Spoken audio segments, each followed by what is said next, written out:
Mas Wahyu, Gus Dur 10 kali mungkin, catatannya 10 kali merombak kabinet. Seberapa sulit kemudian itu harus diterangkan ke publik?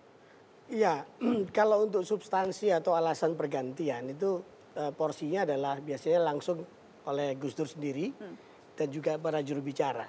Saya lebih menjelaskan soal-soal ya menyangkut tugas pokok saya yaitu acara, undangan dan perjalanan presiden.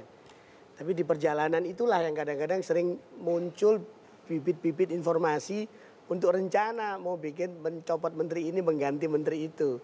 Biasanya kalau di luar negeri itu ya itu tiba-tiba beliau dapat informasi ini setelah merenung sebagian rupa.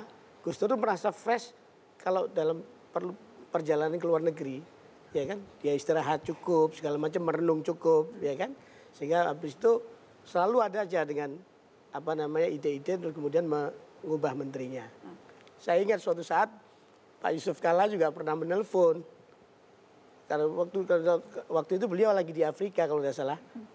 Diminta untuk segera pulang sebagai Menteri Perdagangan. Karena akan di-reshuffle? Iya, Pak Yusuf Kalla telepon saya. Ada apa nih Wahyu?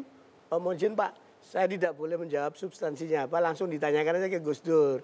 Saya cuma diperintahkan untuk memang Bapak benar memang harus segera pulang dan menghadap Presiden. Saya bilang gitu. Itu aja, saya harus menjaga tidak boleh. Padahal Anda sudah tahu itu kalau dipanggil pulang dari luar negeri pasti akan diganti. Tahu. Tapi saya simpen aja nanti. Disimpan saja, kan disampaikan langsung oleh Gus Dur. Iya. Oke.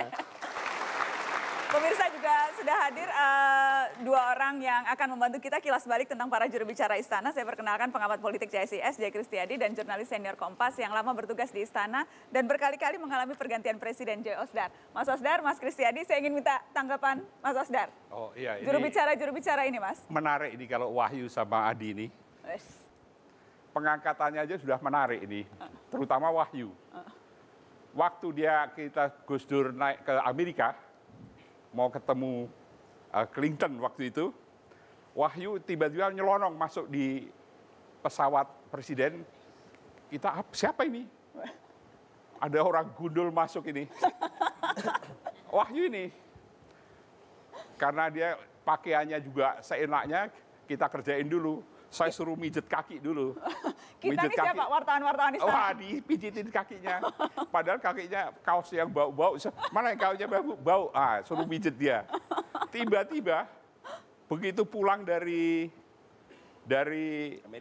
Amerika, dia akan jadi kepala protokol. Shock dong Anda? Kita shock, waduh gimana. Tapi untung enggak.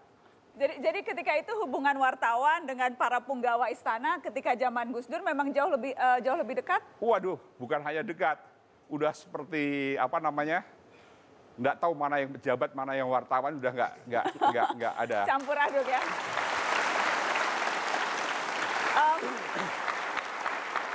Demo-demo yang tak habis, kita lihat beberapa demo yang ketika itu tidak habis-habisnya terjadi di zaman pemerintahan Abdurrahman Wahid.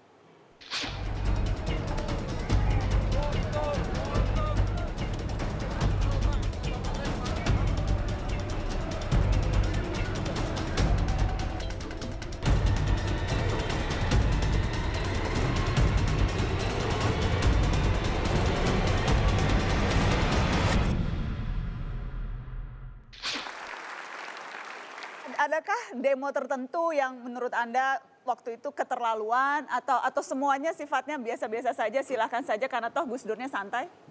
Ya pada mulanya sih saya personal ya melihat ini bos gua di demo terus agak stres juga. Agak stres tapi lama-lama mikir-mikir kalau saya ke istana ketemu Gus Dur ketawa-ketawa aja. Terus lama-lama saya mikir ini yang presiden yang didemokan Gus Dur aja nyata-nyata untuk apa saya stres. Akhirnya kita biarin aja. Nah pada suatu ketika ada sidang kabinet, ada demo besar juga. Kemudian ada telepon dari Kiai dari Jawa Tengah bilang, wah ini untuk membubarkan ini dia bisa. Misalnya diturunkan hujan. Saya lapor sama Gus Dur. Gus ini mau diturunin hujan sama Kiai di Jawa Tengah. Nggak usah lah, biarin aja. Kita pengen lihat seberapa banyak sih. Justru malah dibiarkan. Dan ternyata nggak ada masalah juga. Artinya kan waktu itu memang engineering pemanasan politik kan kita tahu lah bagaimana merancang demo dan siapa yang menjalankan demo. Tapi kan kita tidak pernah berpengaruh, Gus Dur tidak pernah terpengaruh oleh demo-demo itu karena dia punya komitmen untuk dalam sebagai presiden itu apa yang harus dijalankan.